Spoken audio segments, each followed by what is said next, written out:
जय श्री कृष्णा, जय श्रीमन नारायण। दोस्तों, आज आप सुनिए श्रीमद् भागवत महापुराण कथा एकादश स्कंद का 6वां अध्याय। इस अध्याय में आज आप सुनेंगे देवताओं की भगवान से स्वधाम सिधारने के लिए प्रार्थना तथा यादव को प्रभास क्षेत्र जाने की तैयारी करते देखकर उद्धव का भगवान के पास आना। श्री सुखदेव जी कहते हैं, परीक्षित, जब देवर्षि नारद वसुदेव जी को उपदेश करके चले गए तब अपने पुत्र सनकादिक को देवताओं और प्रजापतियों के साथ ब्रह्मा जी, भूतगणों के साथ सर्वेश्वर महादेव जी और मरुतगणों के साथ देवराज इंद्र द्वारका नगरी में आए। साथ ही सभी आदित्यगण, 8 वसु, अश्विनी कुमार ऋषु, अंगिरा के वंश ऋषि, 11 रुद्र, विश्वेश्वदेव, साध्यगण, गंधर्व, अप्सराएं, नाग, सिद्ध, चारण, गुहा ऋषि, पीतर, विद्याधर और किन्नर भी वहीं पहुँचे। इन लोगों के आगमन का उद्देश्य यह था कि मनुष्य का सा मनोहर वेश धारण करने वाले और अपने श्याम सुंदर विग्रह से सभी लोगों का मन अपने ओर खींचकर रमा लेने वाले भगवान श्री कृष्ण का दर्शन करें, क्योंकि इस समय उन्होंने अपने श्री विग्रह प्रकट करके उसके द्वारा तीनों लोगों में ऐसी पवित्र कीर्ति का विस्तार किया है जो समस्त लोगों के पाप ताप को सदा के लिए मिटा देती है।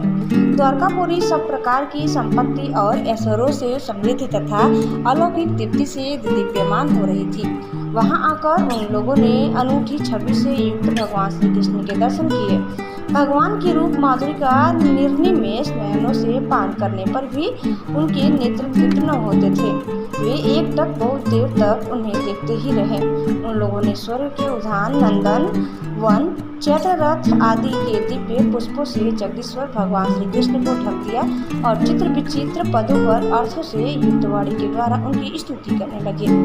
देवताओं ने प्रार्थना की, स्वामी, कर्मों के विकट फंदों से छूटने की इच्छा वाले मुमुक्षुजन भक्तिभाव से अपने हृदय से जिसका चिंतन करते रहते हैं, आपके उसी चरण कमल को हम लोगों ने अपनी बुद्धि, इंद्रिय, प्राण, मन और वाणी से साक्षात नमस्कार किया है।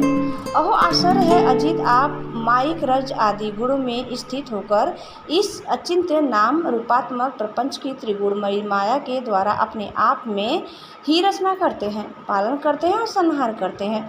यह सब करते हुए भी इन कर्मों से आप लिप्त नहीं होते हैं, क्योंकि आप राग द्वेष आदि दोषों से सर्वथा मुक्त हैं और अपने निरावरण अखंड स्वरूप भूत परमानंद में मग्न रहते हैं। स्तुति करने योग्य परमात्मा जिस मनुष्य को चित्तवृत्ति, राग द्वेष आदि से कलुषित है, वे उपासना, वेद अध्ययन, दान, तपस्या और यज्ञ आदि कर्म भले ही करें, परंतु उनकी वैसी शुद्धि नहीं हो सकती जैसे श्रवण कुमार के द्वारा संपुष्ट शुद्धांत करण सज्जन पुरुषों की आपकी लीला कथा कीर्ति के विषय में दिनों दिन बढ़कर परिपूर्ण होने वाली श्रद्धा से होती है।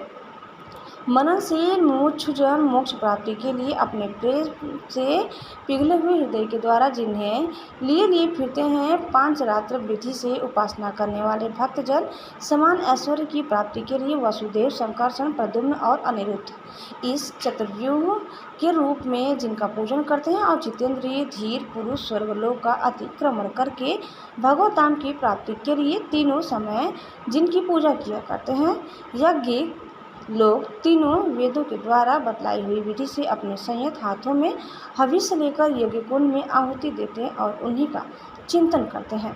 आपकी आत्मा स्वरूपिणी माया के जिज्ञासु योगीजन हृदय के अंतर्देश में दहर विद्या आदि के द्वारा आपके चरण कमलों का ही ध्यान करते हैं और आपके बड़े बड़े प्रेमी भक्तजन उन्हीं को अपना परम इष्ट आराध्य देव मानते हैं। प्रभु, आपके वे ही चरण कमल हमारी समस्त अशुभ वासनाओं, विषय वासनाओं को भस्म करने के लिए अग्नि स्वरूप हो।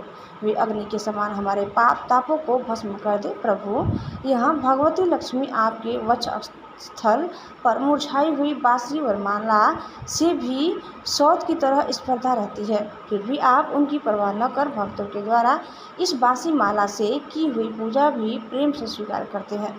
ऐसे भक्त वत्सल प्रभु के चरण कमल सर्वदा हमारी विषय वासनाओं को जलाने वाले अग्नि स्वरूप हो। अनंत वामन अवतार में दैत्यराज बलि की दी हुई पृथ्वी को नापने के लिए जब आपने अपना पग उठाया था और वह सत्यलोक में पहुंच गया था, तब यहाँ ऐसा जान पड़ता था मानो कोई बहुत बड़ा विजय ध्वज हो। ब्रह्मा जी के पखारने के बाद उसे गिरती हुई गंगा जी के जल की 3 धाराएं ऐसी जान पड़ती थी मानो उसमें लगी हुई 3 पताकाएं फहरा रही हो। उसे देखकर असुरों की सेना भयभीत हो गई थी और देवसेना निर्भय। आपका यह चरणकमल साधु स्वभाव पुरुषों के लिए आपके धाम वैकुंठ लोक की प्राप्ति का और दुष्टों के लिए अधोगति का कारण है।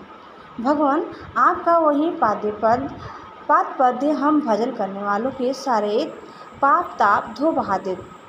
ब्रह्मा आदि जितने भी शरीरधारी हैं वे सत्व रज तम इन तीनों गुणों के परस्पर विरोधी त्रिविध भावों की टक्कर से जीते मरते रहते हैं। वे सुख दुख के थपेड़ों से बाहर नहीं हैं और ठीक वैसे ही आपके वश में है जैसे नाते हुए बैल अपने स्वामी के वश में होते हैं। आप उनके लिए भी काल स्वरूप है। उनके जीवन का आदि मध्य और अंत आपके ही अधीन है। इतना ही नहीं, आप प्रकृति और पुरुष से भी परे स्वयं पुरुषोत्तम हैं। आपके चरण कमल हम लोगों का कल्याण करें। प्रभु, आप इस जगत की उत्पत्ति स्थिति और प्रलय के परम कारण हैं, क्योंकि शास्त्रों ने ऐसा कहा है कि आप प्रकृति पुरुष और महतत्व के भी नियंत्रण करने वाले काल है। शीत ग्रीष्म और वर्षा काल रूप 3 नाभियों वाले संवत्सर के रूप में सबको क्षय की ओर ले जाने वाले काल आप ही है। आपकी गति अबाध और गंभीर है। आप स्वयं पुरुषोत्तम है। यह पुरुष आपसे शक्ति प्राप्त करके अमोघ वीर्य हो जाता है और फिर माया के साथ संयुक्त होकर विश्व के महतत्व रूप गर्भ का स्थापन करता है। इसके बाद वह महतत्व त्रिगुणमयी माया का अनुसरण करके पृथ्वी जल तेज वायु आकाश अहंकार और मन रूप 7 परतों वाले इस स्वर्ण वर्ण ब्रह्मांड की रचना करता है। इसलिए ऋषिकेश, आप समस्त चराचर जगत के अधीश्वर है। यही कारण है कि माया की गुण विषमता के कारण बनने वाले विभिन्न पदार्थों का उपभोग करते हुए भी आप उनमें लिप्त नहीं होते हैं। यह केवल आपकी ही बात है। आपके अतिरिक्त दूसरे तो स्वयं उनका त्याग करके भी उन विषयों से डरते रहते हैं। 16,000 से अधिक रानियां आपके साथ रहती हैं। वे सब अपनी मंद मंद मुस्कान और तिरछी चितवन से युक्त मनोहर भवों के इशारे से और सुर तालापों से प्रौढ़ सम्मोहक काम बाढ़ चलाती है और काम कला की विविध रीतियों से आपका मन आकर्षित करना चाहती है, परंतु फिर भी वे अपने परिपुष्ट काम बाड़ों से आपका मन तनिक भी न डिगा सकी। वे असफल ही रही। आपने त्रिलोकी के पाप राशि को धो बहाने के लिए 2 प्रकार की पवित्र नदियाँ बहा रखी है। एक तो आपकी अमृतमयी लीला से भरी कथा नदी और दूसरी आपके पाद प्रक्षालन के जल से भरी गंगा जी। अतः सत्संग से भी विवेकी जन कानों के द्वारा आपकी कथा नदी में और शरीर के द्वारा गंगा जी में गोता लगाकर दोनों ही तीर्थों का सेवन करते हैं और अपने पाप ताप मिटा देते हैं। श्री सुखदेव जी कहते हैं, परीक्षित, समस्त देवताओं और भगवान शंकर के साथ ब्रह्मा जी ने इस प्रकार भगवान की स्तुति की। इसके बाद वे प्रणाम करके अपने धाम में जाने के लिए आकाश में स्थित होकर भगवान से इस प्रकार कहने लगे। ब्रह्मा जी ने कहा, सर्वात्मन प्रभु, पहले हम लोगों ने आपसे अवतार लेकर पृथ्वी का भार उतारने के लिए प्रार्थना के अनुसार ही यथोचित रूप से पूरा कर दिया। आपने सत्यपरायण साधु पुरुषों के कल्याणार्थ धर्म की स्थापना भी कर दी और 10 दिशाओं में ऐसी कीर्ति फैला दी जिसे सुनाकर सब लोग अपने मन का मैल मिटा देते हैं। आपने यह सर्वोत्तम रूप धारण करके यदुवंश में अवतार लिया और जगत के हित के लिए उदारता और पराक्रम से भरी अनेकों लीलाएं की। प्रभु, कलयुग में जो साधु स्वभाव मनुष्य आपकी इन लीलाओं का श्रवण कीर्तन करेंगे वे सुगमता से ही इस अज्ञान रूप अंधकार से पार हो जाएंगे।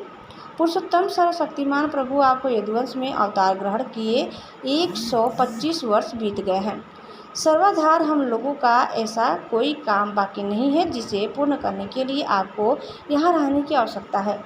ब्राह्मणों के शाप के कारण आपका यह कुल भी एक प्रकार से नष्ट हो ही चुका है। इसलिए वैकुंठनाथ, यदि आप उचित समझे तो अपने परमधाम में पधारिए और अपने सेवक हम लोकपालों का तथा हमारे लोगों का पालन पोषण कीजिए। भगवान श्री कृष्ण ने कहा, ब्रह्मा जी, आप जैसा कहते हैं मैं पहले से ही वैसा निश्चय कर चुका हूँ। मैंने आप लोगों का सब काम पूरा करके पृथ्वी का भार उतार दिया, परंतु अभी एक काम बाकी है। वह यह कि यदुवंशी बल विक्रम वीरता शूरता और धन संपत्ति से उन्मत्त हो रहे हैं। ये सारी पृथ्वी को ग्रस लेने पर तुले हुए हैं। इन्हें मैंने ठीक वैसे ही रोक रखा है जैसे समुद्र को उसके तट की भूमि। यदि मैं घमंडी और उच्छृंखल यदुवंशियों का यह विशाल वंश नष्ट किए बिना ही चला जाऊंगा, तो ये सब मर्यादा का उल्लंघन करके सारे लोगों का संहार कर डालेंगे। निष्पाप ब्रह्मा जी, अब ब्राह्मणों के शाप से इस वंश का नाश प्रारंभ हो चुका है। इसका अंत हो जाने पर मैं आपके धाम में होकर आऊँगा। श्री सुखदेव जी कहते हैं, परीक्षित, जब अखिल लोक अधिपति भगवान श्री कृष्ण ने इस प्रकार कहा, तब ब्रह्मा जी ने उन्हें प्रणाम किया और देवताओं के साथ वे अपने धाम को चले गए। उनके जाते ही द्वारकापुरी में बड़े बड़े अपशकुन, बड़े बड़े उत्पात उठ खड़े हुए। उन्हें देखकर यदुवंश के बड़े बूढ़े भगवान श्री कृष्ण के पास आए। भगवान श्री कृष्ण ने उनसे यह बात कही। भगवान श्री कृष्ण ने कहा, गुरुजनों, आजकल द्वारका में जिधर देखिए उधर ही बड़े बड़े अपशकुन और उत्पात हो रहे हैं। आप लोग जानते ही हैं कि ब्राह्मणों ने हमारे वंश को ऐसा शाप दे दिया है जिससे टाल सकना बहुत ही कठिन है। मेरा ऐसा विचार है कि हम लोग अपने प्राणों की रक्षा चाहते हों तो हमें यहाँ नहीं रहना चाहिए। अब विलम्ब करने की आवश्यकता नहीं है। हम लोग आज परम पवित्र प्रभास क्षेत्र के लिए निकल पड़े। प्रभास क्षेत्र की महिमा बहुत प्रसिद्ध है। जिस समय दक्ष प्रजापति के शाप से चंद्रमा को राज यक्षमा रोग ने ग्रस लिया था, उस समय उन्होंने प्रभास क्षेत्र में जाकर स्नान किया और वे तत्क्षण उस पापजन्य रोग से छूट गए। साथ ही उन्हें कलाओं की अभिवृद्धि भी प्राप्त हो गई। हम लोग भी प्रभास क्षेत्र चलकर स्नान करेंगे, देवता एवं पितरों का तर्पण करेंगे और साथ ही अनेकों गुण वाले पकवान तैयार करके श्रेष्ठ ब्राह्मणों को भोजन कराएंगे। वहाँ हम लोग उन सत्पात्र ब्राह्मणों को पूरी श्रद्धा से बड़ी बड़ी दान दक्षिणा देंगे और इस प्रकार उनके द्वारा अपने बड़े बड़े संकटों को वैसे ही पार कर जाएंगे जैसे कोई जहाज के द्वारा समुद्र पार कर जाए। श्री सुखदेव जी कहते हैं, कुलनंदन, जब भगवान श्री कृष्ण ने इस प्रकार आज्ञा दी, तब यदुवंशियों ने एक मत से प्रभास जाने का निश्चय कर लिया और सब अपने अपने रथ सजाने जोतने लगे। परीक्षित, उद्धव जी भगवान श्री कृष्ण के बड़े प्रेमी और सेवक थे। उन्होंने जब यदुवंशियों को यात्रा की तैयारी करते देखा, भगवान की आज्ञा सुनी और अत्यंत घोर अपशगुन देखे, तब वे जगत के एकमात्र अधिपति भगवान श्री कृष्ण के पास एकांत में गए। उनके चरणों पर अपना सिर रखकर प्रणाम किया और हाथ जोड़कर उनसे प्रार्थना करने लगे। उद्धव जी ने कहा, योगेश्वर, आप देवाधिदेव के भी अधीश्वर हैं। आपकी लीलाओं के श्रवण कीर्तन से जीव पवित्र हो जाता है। आप सर्वशक्तिमान परमेश्वर हैं। आप चाहते तो ब्राह्मणों के शाप को मिटा सकते थे, परंतु आपने वैसा किया नहीं। इससे मैं यह समझ गया कि अब आप यदुवंश का संहार करके इसे समेटकर अवश्य ही इस लोक का परित्याग कर देंगे। परंतु घुंघराली अलकों वाले श्याम सुंदर, मैं आधे क्षण के लिए भी आपके चरण कमलों के त्याग की बात सोच भी नहीं सकता। मेरे जीवन सर्वस्व मेरे स्वामी, आप मुझे भी अपने धाम में ले चलिए। प्यारे कृष्ण, आपकी एक एक लीला मनुष्यों के लिए परम मंगलमयी और कानों के लिए अमृत स्वरूप है। जिसे एक बार उस रस का चस्का लग जाता है, उसके मन में फिर किसी दूसरी वस्तु के लिए लालसा ही नहीं रह जाती। प्रभु, हम तो उठते बैठते सोते जागते घूमते फिरते आपके साथ रहते हैं। हमने आपके साथ स्नान किया, खेल खेले, भोजन किया, कहाँ तक गिनवा में हमारी एक एक चेष्टा आपके साथ होती रही। आप हमारे प्रियतम हैं और तो क्या, आप हमारे आत्मा ही हैं। ऐसी स्थिति में हम आपके प्रेमी भक्त आपको कैसे छोड़ सकते हैं। हमने आपकी धारण की हुई माला पहनी, आपके लगाए हुए चंदन लगाए, आपके उतारे हुए वस्त्र पहने और आपके धारण किए हुए गहनों से अपने आप को सजाते रहे। हम आपकी जूठन खाने वाले सेवक हैं, इसलिए हम आपकी माया पर अवश्य ही विजय प्राप्त कर लेंगे।